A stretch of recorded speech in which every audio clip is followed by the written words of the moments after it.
Yes, I'm Awesome. ready. All right. Well, good afternoon, everyone. Thank you so much for joining us here today on our Ask Me Anything Expert Office Hours series on how to be a superstar advisor. We've been doing this Ask Me Anything series with the small business owners in our community, inviting some of the advisors in our network to just host an hour answering questions kind of on your topic of expertise. And we thought we should bring this to our advisors as well. This will be the first of hopefully many webinars and offerings that we have for all of you in our community, because we want to make sure that you feel supported and feel empowered to do the best work with the entrepreneurs in our community. So I want to start off by saying a huge thank you to all of you, all of the volunteer advisors in our program. We cannot do what we do without you. We appreciate all the time and thoughtfulness that you put in with your partnerships with the small business owners that we connect you with. We appreciate your growth and improvement mindset as you're joining us here today, pushing yourselves to be the best advisors that you can be. I cannot say thank you enough to this community, so thank you. For those of you who are not as familiar with Pacific Community Ventures, just wanted to do a brief overview of who we are. We are a nonprofit based out of Oakland, California, but supporting the entire country, which, as we saw in our welcomes here today, we are dedicated to the support of small businesses. And our mission is to invest in small businesses, create good jobs for working people, and make markets work for social good.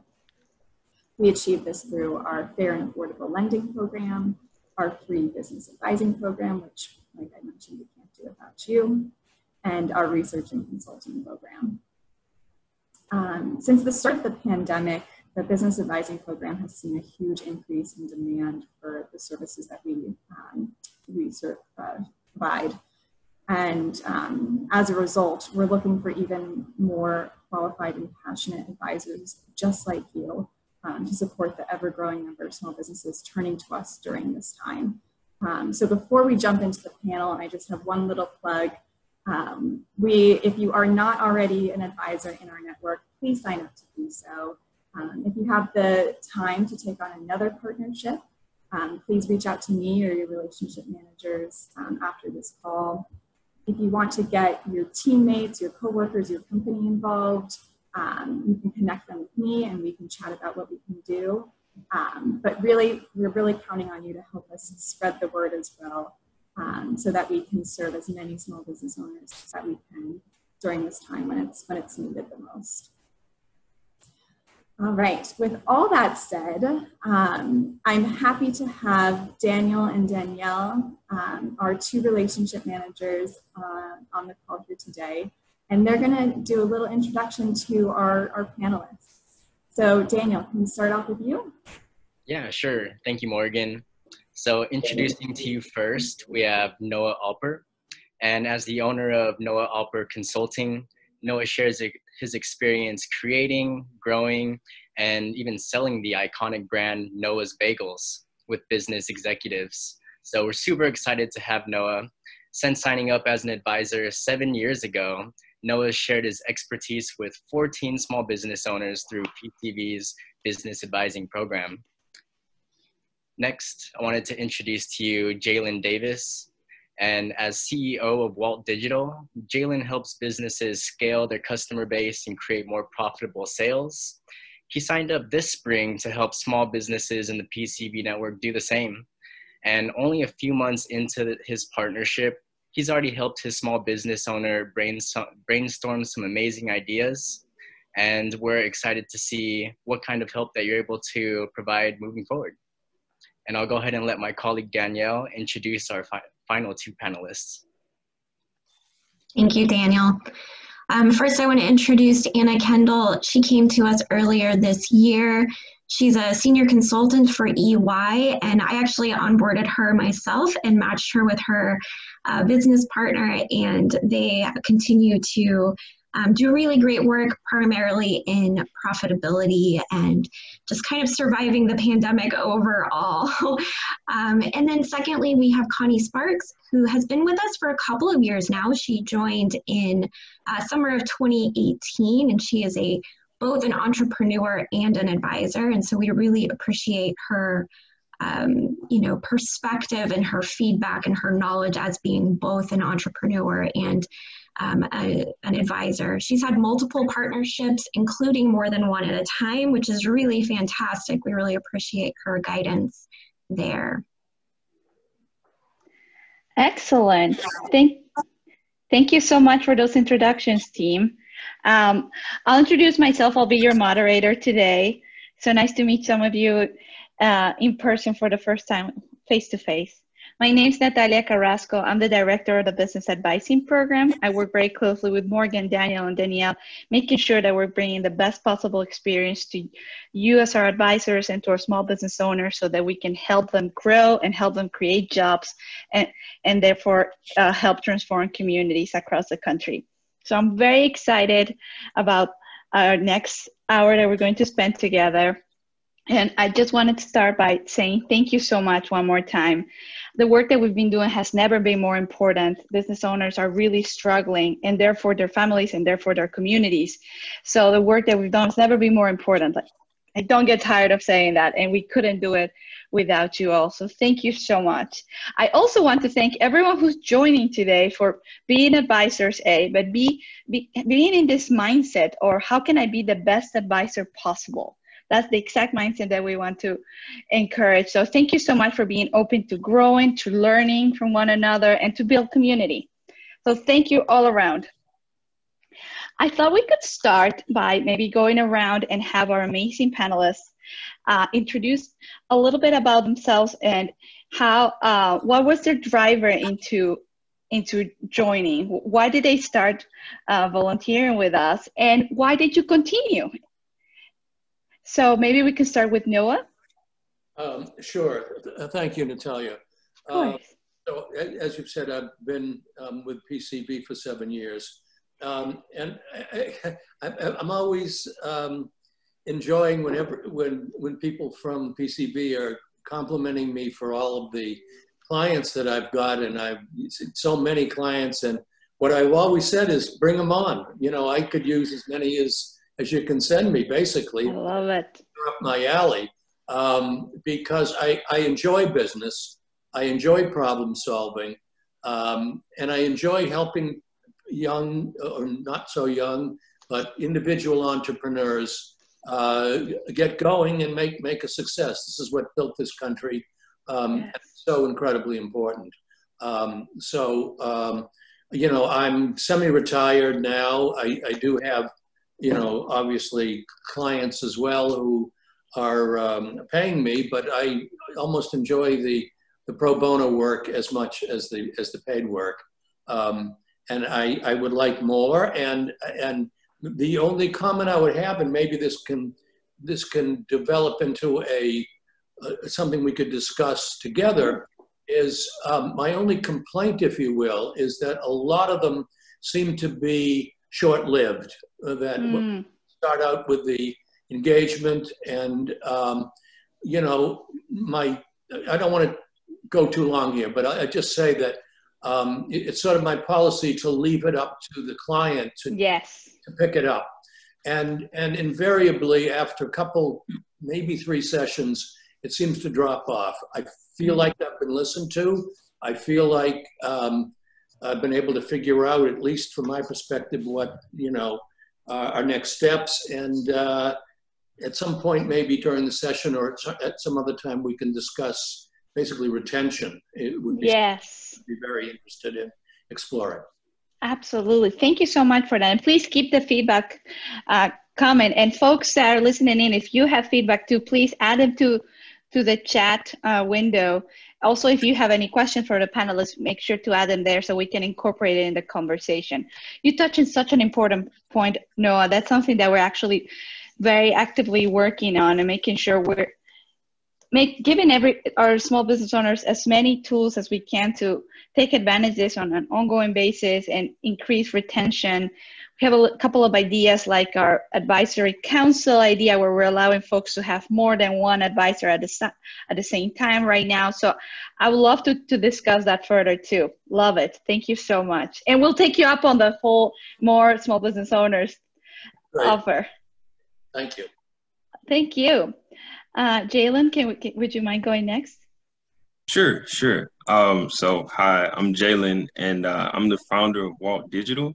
So basically, we help businesses scale through digital marketing services, and we try to specialize specifically in direct-to-consumer businesses. So that's people who sell products to consumers within their local market. And I really just want to give a shout out to Daniel for setting me up with my mentee as well, because the reason that I wanted to join was to, for one, do market research and learn what really is the problem and how can I really help people as far as with the service I offer, and further refine like the issues that are happening in the market right now.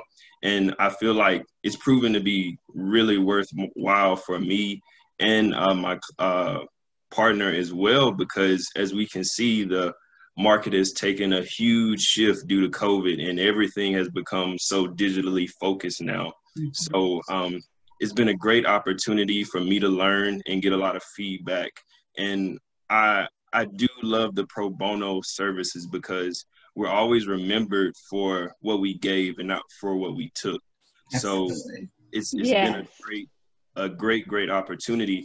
And me being 24, I don't know everything. So this is a chance for me to learn more about issues that are arising. And as we can see, COVID, we've entered the tip of it and we still don't know where we're going. So I try to give the best advice possible, and I hold nothing back. And the main thing I try to focus on with my mentee is basically the relationship building. As mentioned before by Mr. Noah, some of the partnerships may not last long. That's why I felt it's really important to build that relationship between each other, to keep the connection going, and who knows what might turn out from these partnerships. I've really enjoyed my time here.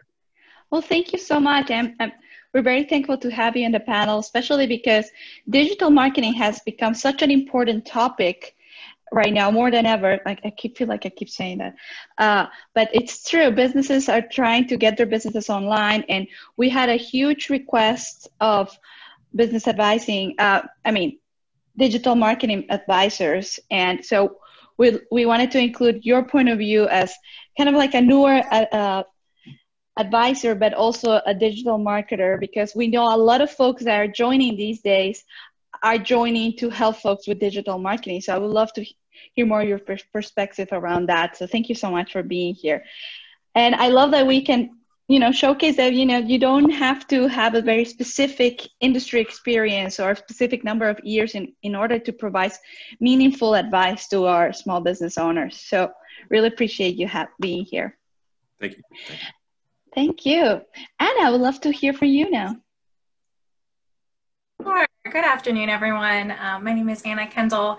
I am a senior consultant at Ernst & Young. And so I joined about 5 or 6 months ago. And to be honest, the reason was because my client engagement at EY fell through due to COVID. And at that time, as you can imagine, we were seeing a lot of clients cut their external spending on consulting services. And so being a little bit more free and wanting to make that connection, I looked into Pacific Community Ventures, as it provides the opportunity for me to use what I've learned in consulting and apply it to an area I'm really passionate about. So I've been connected with a scuba company, which does scuba sales and trips and services based in Maryland. I'm actually typically in Michigan, but I know I said I'm in Maryland today. We've been meeting ever since. We meet about every week, every other week. Have been working through, like Danielle mentioned, some profitability factors. So getting them to we'll start with their financial statements, or start with their financial data, compile the financial statement to understand, is it, what the root cause of their lack of profitability over the last couple of years have been, and make some decisions to make the business a little bit more sustainable ultimately. So achieving profitability so it can be something that they can keep open instead of having to shutter, since it's getting a little costly. So we've been working through, like I said, it's been about 4 or 5 months I've been paired with my small business, and it's been a wonderful experience so far. Glad to be here today. Excellent. Oh, we're so excited to have you.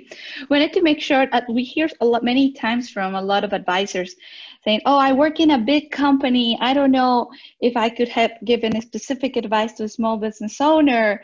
And we say, no, that's perfect. There's another perspective that's super valuable too. And like you can, in your case, for example, working on profitability maybe something that is obvious when you're working in consulting, but it's not something that may be that obvious to small businesses. They may think, I just need to sell more, and not necessarily thinking about the costs of selling necessarily, etc. So we really appreciate you being on board.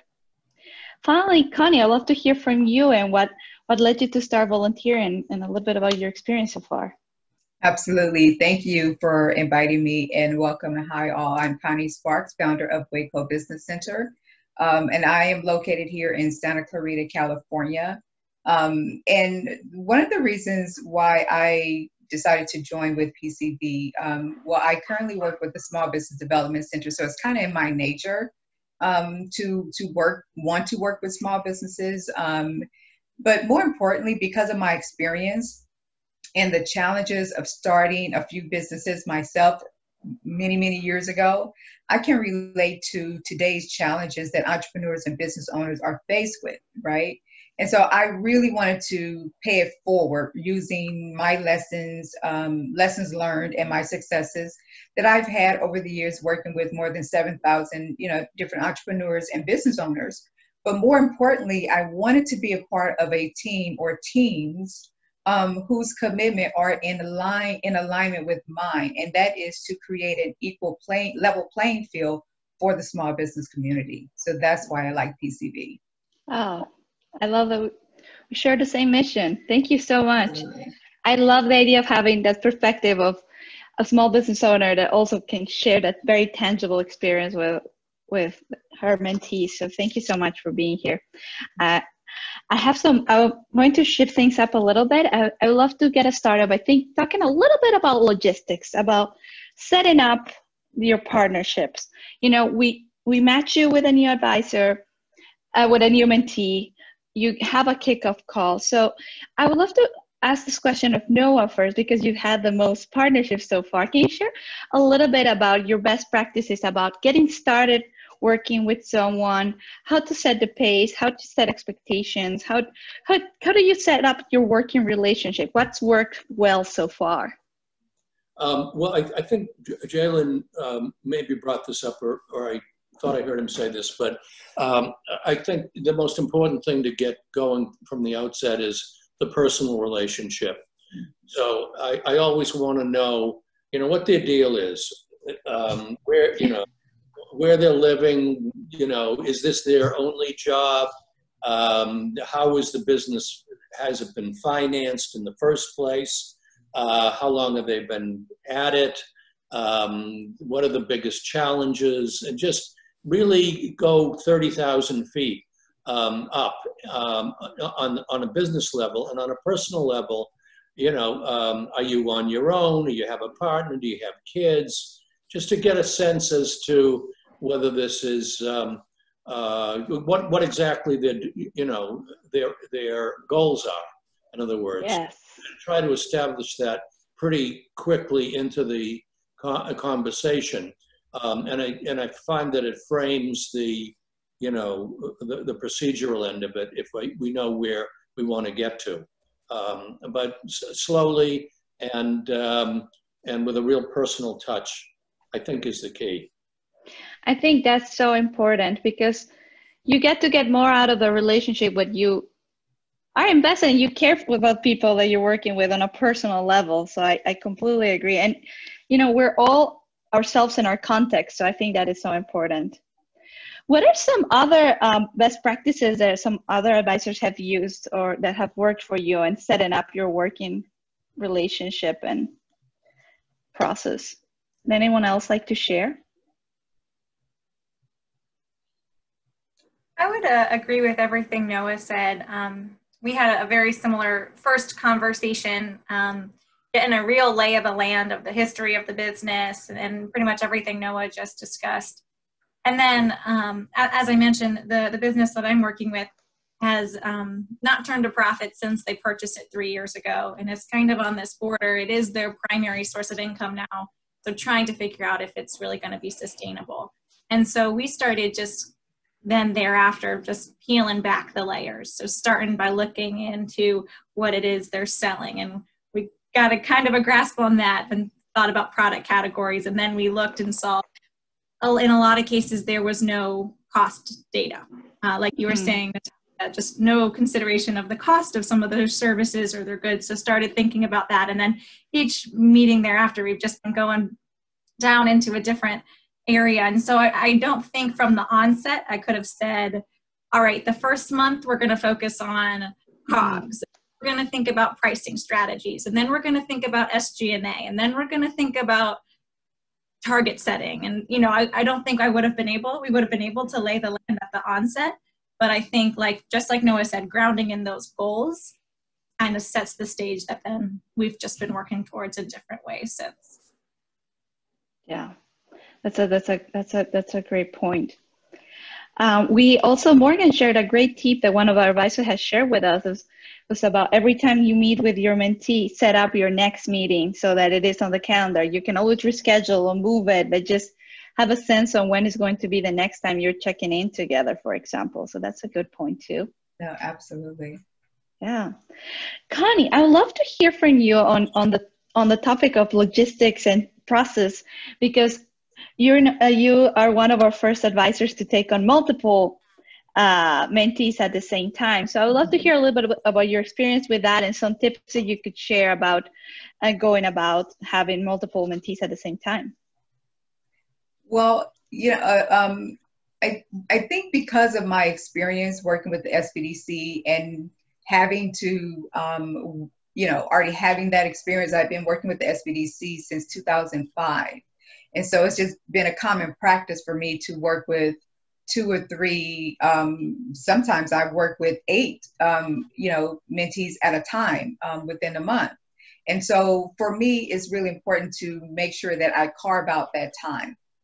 I'm very structured with my schedule. So I will carve out between 8 to 10 hours a month that I know that I'm going to meet with the mentee, anywhere between 30 minutes to an hour. So that really helps me in managing my schedule and not becoming overwhelmed. Because if I just kind of allow appointments to just kind of take control of my schedule, then that would just really throw me in a not good position.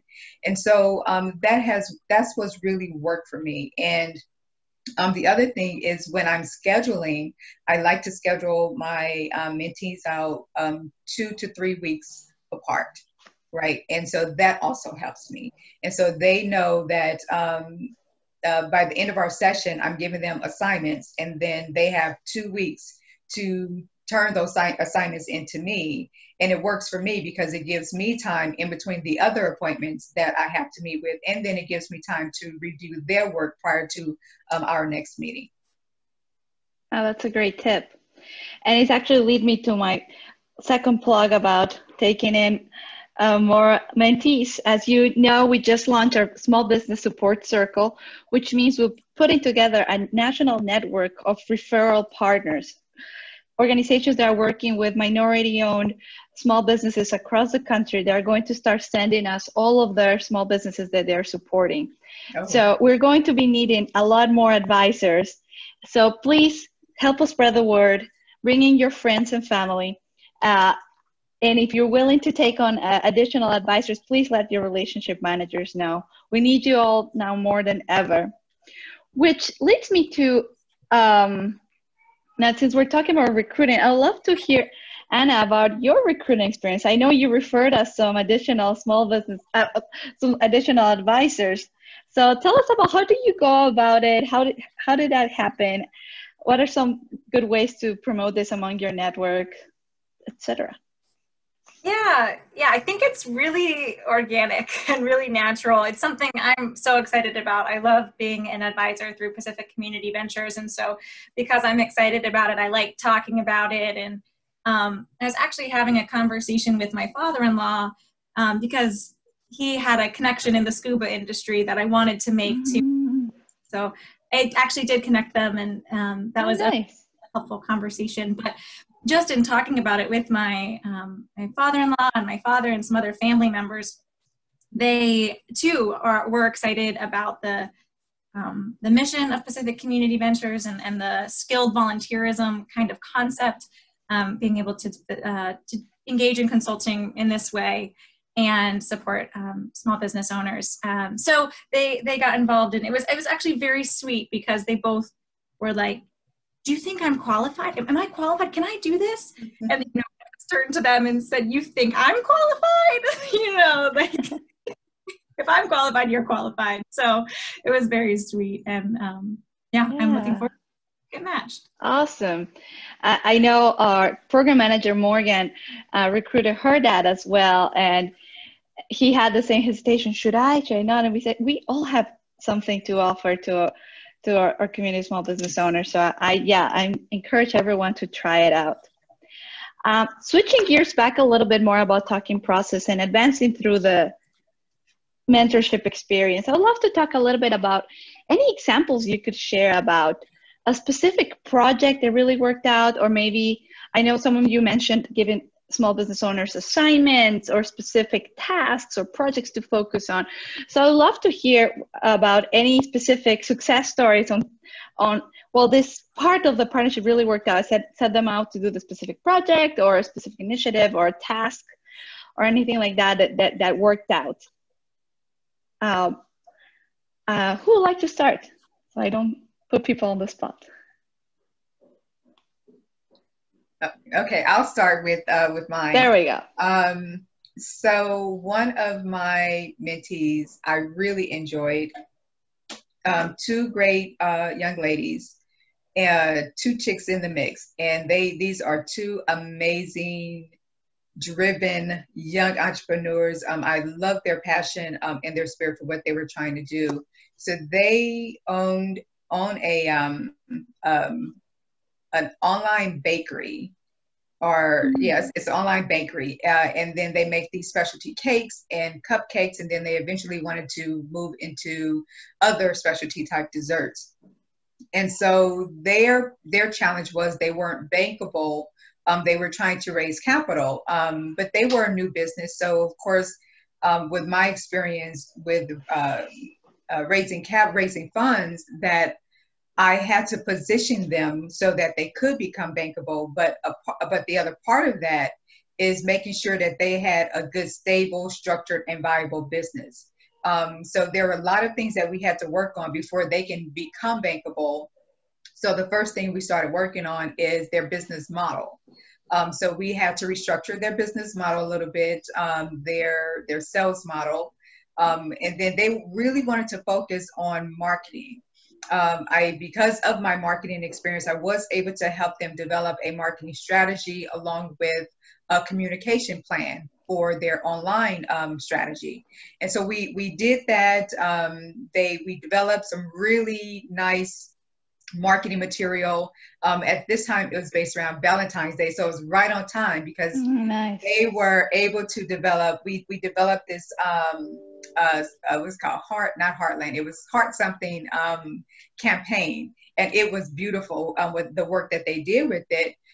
So long story short, we ran the campaign on both online and direct mail. They were afraid of, kind of shy of the direct mail, but we ended up doing two-part with a special mailer that where people would mail. We had the QR code. We used a lot of the digital marketing stuff as a part of the strategy, but the outcome of that was they increased their sales by 15%, and this was just all online. So they increased their sales by 15%. They were able to get new clients, and they gained more traction on their website. And I think Noah mentioned about the follow-up. So thank you for mentioning that, Noah, because I would like to follow up with them, to see where they are and how they're doing so far.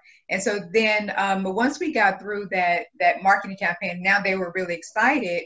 We had something to put on to set up to do their financial modeling, to create their projections, which they needed for the financing.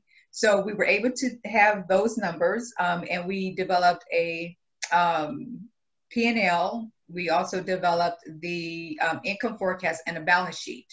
And so doing that, then we also ended up developing their business plan, which they needed for financing. So we accomplished all of that. And then one of the partners was in a transition of moving. So they had to kind of step back a little bit because the other partner couldn't be as active. So I really would like to follow up and see how they're doing. But I was very excited about the outcome of the marketing campaign, because that was their first, role of sales since they had started. Awesome. I love that. Which brings me to a great point about, I do think we need to do an even better job at making sure we're balancing this about small business owners get super busy running their businesses. And sometimes, they put these projects in the back burner for a little bit, and then something happens. They're juggling so much. So I think that is where one of our program's biggest strengths comes in, which is your relationship manager. I want to make a call to everyone to not forget about Daniel and Danielle, who are there for you. And we have a third relationship manager starting tomorrow named Kim. So you'll meet Kim soon enough, but take them into account. They're there for you. They're one email away. You want to see how they're doing. Send an email to Danielle. If your small business owner is not being responsive or something's happening, utilize your relationship manager so they can help be that liaison and jumpstart things a little bit. So we are here for you. And that's what I was saying, where we want to do an even better job and keeping folks coming back and becoming more engaged. We have a couple of new things going, like a Facebook support group for small business owners, where they're staying more and more engaged because they're sharing their successes and challenges and just venting and just building community together, because entrepreneurship can be really lonely. So we're doing a couple of initiatives in that way, but that is something that we're absolutely focusing on. How might we make sure that we keep our community engaged? And I'm very happy to report that our numbers have consistently been improving in terms of retention of small business owners and small business owners that come back for a second or third mentorship engagement. So we're very excited about that, but we're very cognizant that we can do even more. Would anyone like to share any other type of specific project or initiative that really worked out? And why do you think it worked out? Any best practices? So for my small business owner, her business was pretty interesting. It was in the food and beverage industry, and she had a team of 3 people, and they all bootstrapped it it was actually pretty successful, but she was looking to expand her social media presence in an organic sense. So she wasn't looking to do like paid advertisements, because she said she tried other firms in the past and it didn't work well. So now she was just looking for advice with organic growth. So the strategies and tips I gave her seemed to really help, and their page did end up growing. But what we found was that the processes and techniques to growing the page was so time intensive, and it can become mundane. So I helped her create strategies to kind of turn it into an assembly line for other people to do. That way she could focus on growth within her business, because as entrepreneurs, we often fear letting things go and not doing it ourselves, because when we do it ourselves, we feel like we did it perfect. So it's kind of that trust factor that we have to build within people. And I helped her come up with SOPs and what are SOPs? Sorry, if you don't mind me asking, I don't know. No problem. Standard operating procedures. Oh, okay. Thank you. Yes.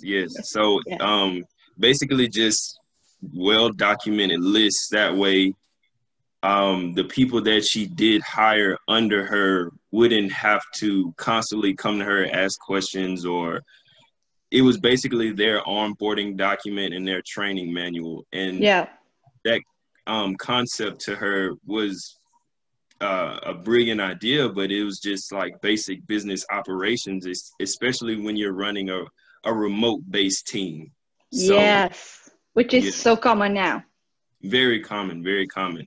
And I feel like it really helped her during this time, as far as like her not being the central hub for information, and it gave her that decentralized model of information distribution to actually help train them on what she needed to get done. So I really feel like it helped, if not just boost the online presence, but it helped boost like her business productivity as well.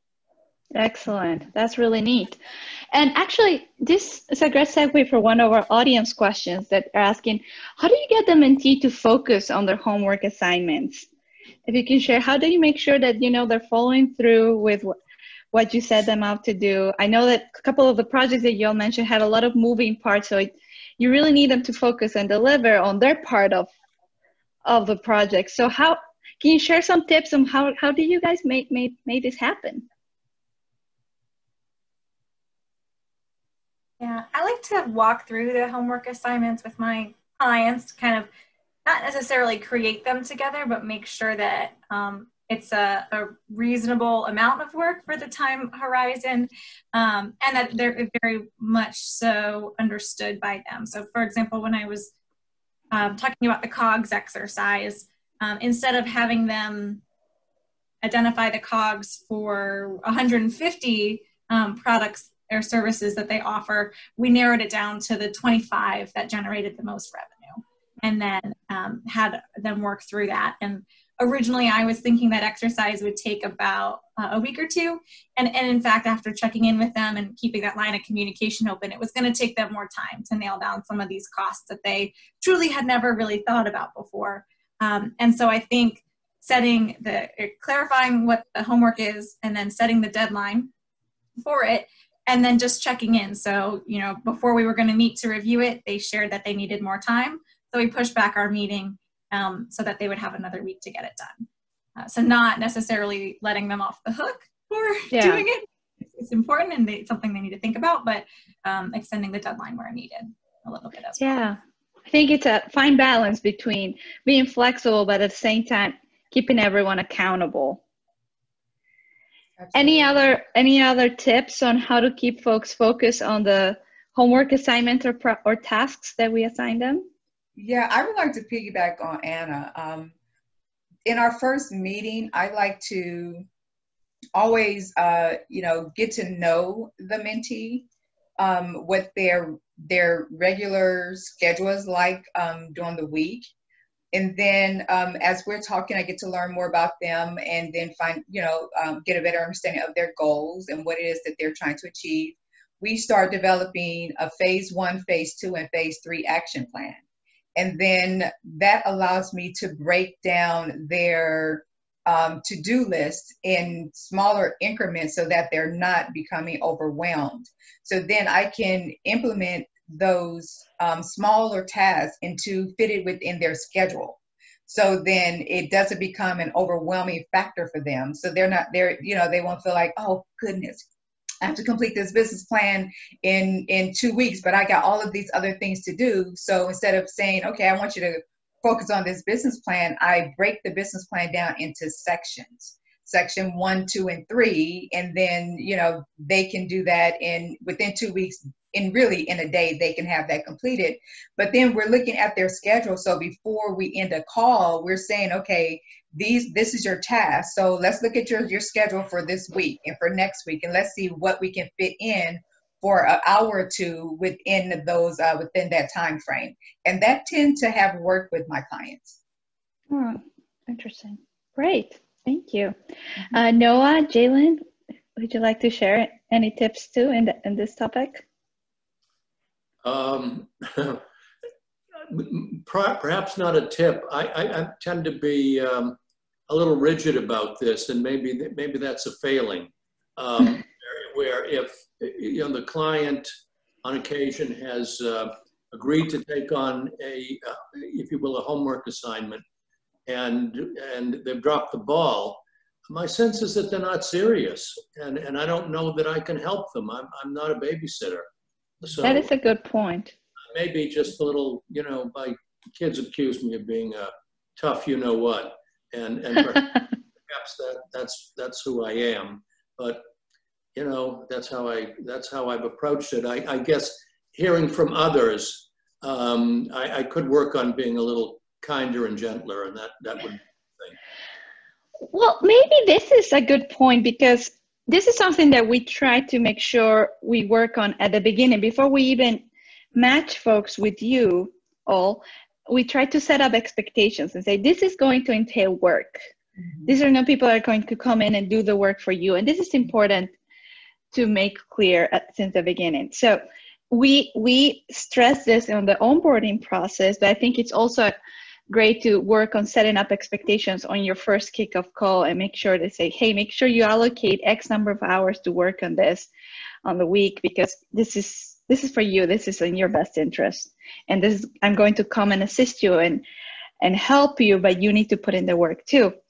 But when things, let's say we think we set up expectations, but when things start going south or people start missing deadlines, etc., I think this is a great point to avoid the babysitting. This is a great point where the relationship managers can come in handy.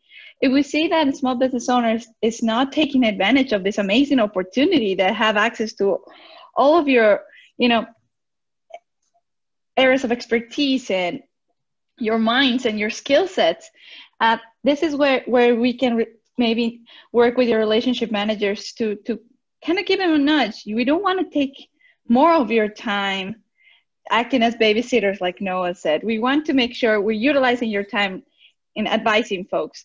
But what we can do is leverage our relationship managers, Danielle, and Kim, saying, hey, maybe you can just send them a one-liner. Say, hey, Danielle, haven't heard from my small business owner. I don't know what's going on. Can you check in?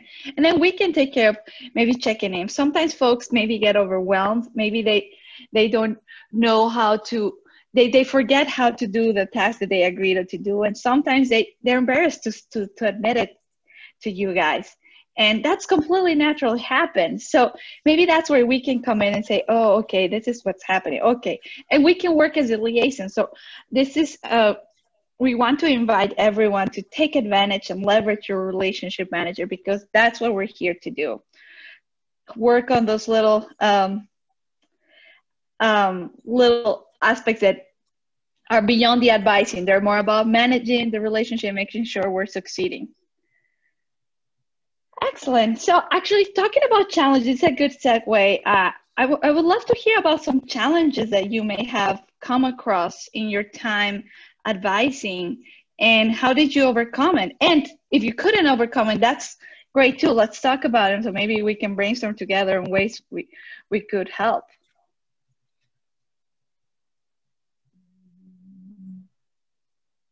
And I think we lost Noah, by the way. Hopefully he reconnects. Maybe in my team we can work on behind the scenes to send him the link so he has at the top of his email. And while I have you thinking about that question, we have another question so we can see. You can think about both at the same time. We have Padmini is asking, I think I become friends with my advisee and then we talk about everything that is happening. And then the task becomes to find out and work on the thing that we need accomplished. That's a great tip. So it wasn't a question, but it's a great tip. Sorry, I thought it was a question. So let's go back to our question. What are some challenges you've come across? I thought, I don't, and I guess, kind of going back to Noah, his first statement about working with the mentees and their lack of commitment, so to speak. I've been fortunate that I haven't had the issue of assigning homework and them not completing it. But I think for the challenges that I did, some of the challenges now when I think about it, the challenge that I did run into with a couple of my previous mentees were keeping them on task and focus, because they had real focus issues. And so one of the things that I did, I actually referred them to a good book that I started reading some years ago, and it has helped me. And it's called Getting Things Done by David Allen. And that it'd be his strategy in teaching you how to be more productive and focused without, using the simple tools and methods that you're already using, but really putting them into perspective. I guess it actually was a successful outcome, because one of the young ladies that I was mentoring, she actually bought the book and was reading it, and she followed up and followed through. And she talked about how just in the first chapter, how that helped her get more organized. So we were able to get her focused and right on task with what she needed to do. So I really think for me, the challenge was just keeping them focused and organized so that they can complete their tasks, because if they're scattered, then they can't focus on what they need to do. That's a great point. And that's a great tip all around, just sharing book recommendations or even reading lists. That can be huge. Mm-hmm. Hi, Noah, we welcome you back. We're worried. My computer crashed. I'm back online now. No worries. We were talking about challenges that may have come up in your mentorship relationships and how you may have overcome it or maybe not. And so we can brainstorm together about best ways to go about them. Mm-hmm. Connie was sharing a tip about helping folks get focused, and we were talking about how maybe sharing book recommendations or reading lists is a great way to help them too. Any other challenges anyone may have faced? I'd like to jump back to the discussion before. Yes.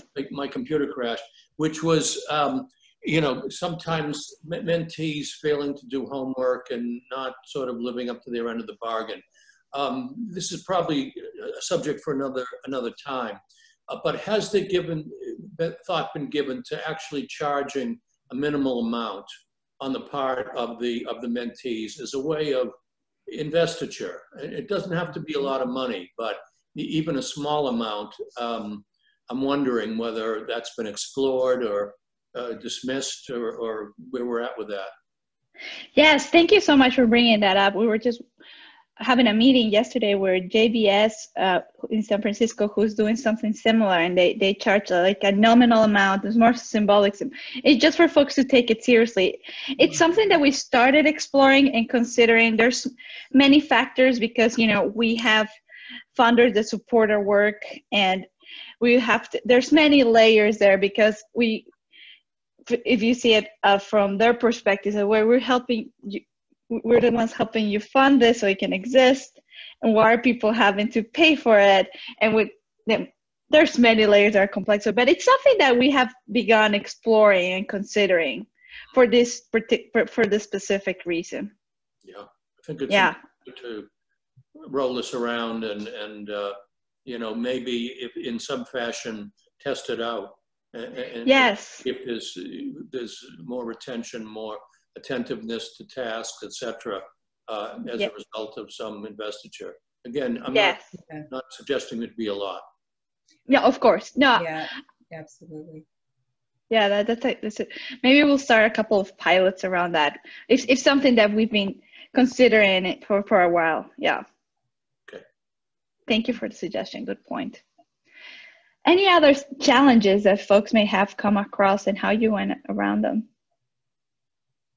I would like to caveat off what Ms. Connie said, because it's actually happened in my relationship with my mentee, because what what you'll find is like a lot of these small business owners are also funding their business with like other jobs. So it is hard to keep that focus. And that's something that I ran into as well, because my mentee, she was a part of the team of 3 people, but they all had their own jobs. And she just graduated from a doctoral school. So she was actually going into building a practice now. So she had the conflict of interest with the business that she had come to Pacific Community Ventures about. And now she was actually building a practice for what she did in school.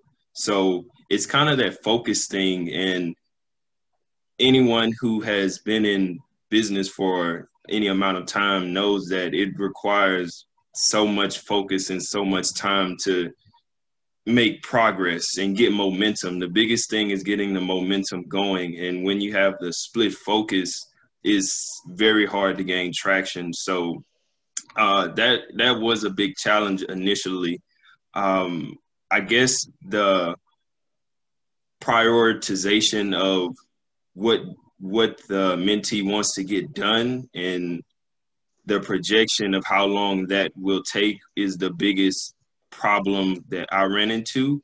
And the focus with how should we approach this, because I know you have other obligations as well and other things you have to take care of as well. That is such a good point, that we have to take into account that always when we're thinking about the context, that our entrepreneurs are many times wearing many hats and juggling a lot of things. And I think it's something that we're going to have to learn how to manage regardless. So, but it's nice to, when we're thinking about how might we build empathy to be better advisors, is something good to keep in our minds. Thank you. All right. Finally, I wanted to close. We're in the last 5 minutes. I would love to go around and share what type of advice, what do you wish you had known when you just first started advising? And what do you want other advisors to know? What would be the pieces of advice that you wish you had been given, or that you now think it's important for others to know on how to be the best possible advisor you can be based on your experience so far? Maybe we can start with Anna. Sure. Yeah, I'm just thinking through, so like you said, the scale of clients that I often work with is astronomically larger than small businesses typically.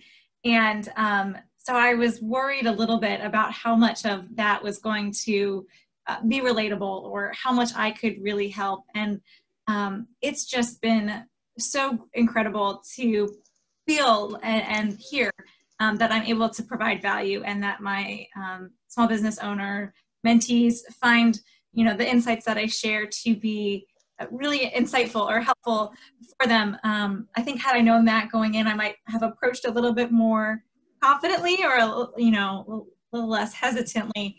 And for anyone who's considering joining, I would say just it's the greatest feeling, and it's the greatest reminder that, I've got degrees in business, and so I think I just assume it's common knowledge because that's what I've studied. And so to be reminded that it's not, and that there's something that those who have experience can share with others and really make a difference is just wonderful. Thank you. That's so special. Appreciate it. Jaelon, would you like to go next? Yes. It's definitely been a very good experience here. One of the things that I would like to touch on is just like the relationship thing again. You don't often get that relationship. And like you mentioned early, Natalia, that entrepreneurship can be very lonely, very, very lonely. And kind of going back to what Anna said, some of the things that I may know is like common to me, but when I explain it to someone else and they're like, whoa, and it's like, oh, well, I mean, I thought that was common knowledge, but honestly, we all don't receive information from the same places because we all haven't had the same past experiences. So it's really good to be able to relay information to people that, and it really helps them. It truly makes a difference in their business, in their growth, because as I mentioned before, it's a very lonely road going down it in the beginning. And sometimes you just need someone to wave the light and get you to where you need to go so you can further your efforts and further your business ventures. Thank you. Noah, any final advice? Something you wish you had known at the beginning? I seem to be taking the contrarian spot in this panel. I think it's also to make very clear to mentees that while we're here to help and we're here to make them succeed, the odds are against them. And that needs to be stated very clearly. They're spending usually real money. It's friends and family to start with, or if it's not, they're out on some long limb with banks or who knows what. And they need to know that the odds are against them, and that yes, they're stretched out, and yes, they're multitasking between two businesses, or they're working a job and they're trying to start a business at the same time, which is a good idea to have income while you're doing this. It ain't easy. And if you can't work two full-time jobs, you better get out, because the last thing we want is for our mentees to be discouraged, to lose money, and to exit. You know, there's a climate of entrepreneurship that has been established in this country in the last maybe 10 or so years, that everyone's an entrepreneur.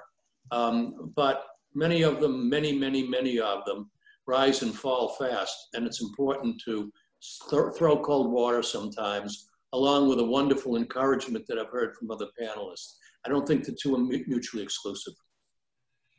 Yeah. That's really important. I agree that not being realistic and being optimistic, it's not mutually exclusive. Connie, would you like to close us out with your advice? Sure. I've been fortunate because the past 21 years of my career has been as a business coach, and the last 10 years as a pro bono business advisor. But so, you know, what I would like to recommend, you know, to other advisors, and what I've learned to have really worked, is really being a good listener, providing a customized approach and strategy, because not all mentees are the same. They're different and should not be put in a box. I also think, you know, when you're also taking into consideration their needs, their challenges, the type of business they have, their character, their personality, and their learning styles. It's just not the same. So really getting to know and understand that mentee, I think, will help you curtail a better approach and strategy to working with them. Thank you. That's so important. Well, thank you so much. Before I let everyone go, 1 minute after, I want to send 4 key reminders I put also in the chat box. We now have our expert office hours. That is an additional offering. Sometimes people are not ready to take on a mentor, on a full-out mentor relationship, but they may have 2 or 3 questions about specific topics. So we started this office hours. We have advisors come in for 1 hour, and we publicize it, and they just answer questions about their area of expertise. We just had a session on QuickBooks. We have a upcoming session about succession planning. We are looking forward to other sessions. We had one about pivoting. We're putting together some about digital marketing. So if you want to volunteer in an even more dynamic way, let us know, because we can shape our expert office hours around your area of expertise. So if you have any idea that you'd like to share, just coming in for 1 hour, answer a bunch of questions, just contact your relationship manager or Morgan or I, and we'd love to get that planned. Second, now people can take on additional mentors. So for example, if they're working with you on digital marketing or finance, but they also need help with human resources because they're starting to hire a bunch of folks, they can also get additional advisors. So sometimes it is our own advisors that start working with someone and realize, you know what, you also need, I've been working with you on marketing, but you need someone that's specifically focused on sales. And we can let your relationship manager know, and you can make a suggestion for additional advisors for the SBO, or work with the SBO so the SBO can talk to their relationship managers. But that's now a thing, and people are putting together their mini advisory councils, like, you know, venture-backed startups have. People have up to 5 mentors, those who can manage the workload that comes associated with that. Third, please help us recruit more advisors. We have a lot of folks coming in, so we need more fantastic advisors like you. Help us spread the word. Tell your friends and family. Maybe your employers may want to do this as a team and employee engagement initiative. Please let us know. And if you are willing to take on more advisors, also please let your relationship manager know, because we could really use the help.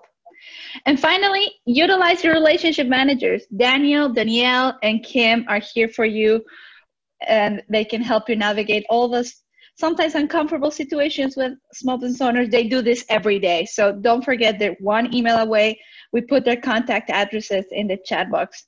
So once again, thank you so much for everything that you do for our community. And thank you for just having this mindset of how can I be even better at this. Thank you so much. And I'll look forward to seeing you on our platform. Absolutely. Thank you so much to everyone who came. Bye-bye. Thank you very much. Thank you. And to our panelists again. Thank you, everyone. Thank you all.